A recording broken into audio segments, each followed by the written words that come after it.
तुमचं नाव काय सांगा? अपर्णा संजय मालेकर.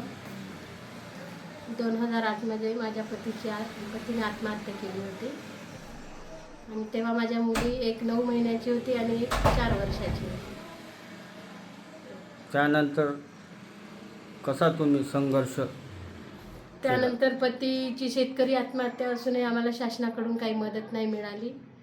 मग त्यानंतर आम्ही किशोरभाऊकडे आलो. त्यांची एक समिती आहे, विदर्भ जन आंदोलन समिती. त्यामध्ये बऱ्याचशा अशा विधवा महिला होत्या. त्यामध्ये किशोरभाऊने खूप सारी मदत केली आणि त्या मदतीच्या जोरावर आम्ही आजपर्यंत मुलींना शिकवू शकली आणि आर्थिक परिस्थितीतून असे वर आलो आम्ही. पण शेती करत असताना शेतीला हमी भाव पण मिळत नाही आणि आता या परिस्थितीमध्ये तर खताचे भाव खूप वाढले, मजुराचे भाव वाढले. मजूर त्यावेळेस 100 रुपयात मिळायचा, आता 500वर गेले.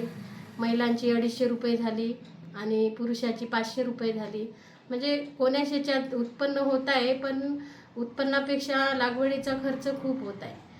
त्यामध्ये सरकारचं धोरण हे म्हणजे मजुरीपेक्षा समजा व्यापाऱ्यांकडे जास्त लक्ष आहे शेतकऱ्यापेक्षा. शेतीच्या मालाला भाव दिल्यानंतर का होईल मग? शेतीच्या मालाला भाव दिला तर शेतकरी म्हणजे याच्यातून सांभाळू शकेल ना. शेतकऱ्यावर आत्महत्या करण्याची वेळ येणार नाही.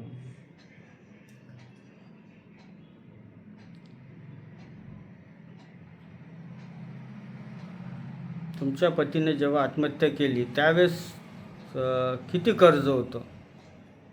त्यावेळेस 1 लाखाचं कर्ज होतं. त्यावेळेस बँकेचं होतं का गटाचं? बँकेचं. कोणत्या बँकेचं होतं? पुसद अर्बन बँकेचं होतं.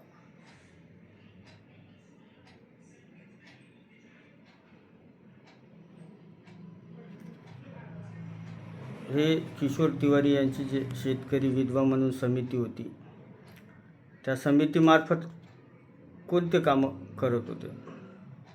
त्या समितीमार्फत भरपूर भाऊंनी जे उद्योग करत होते त्यांना उद्योगासाठी मदत दिली.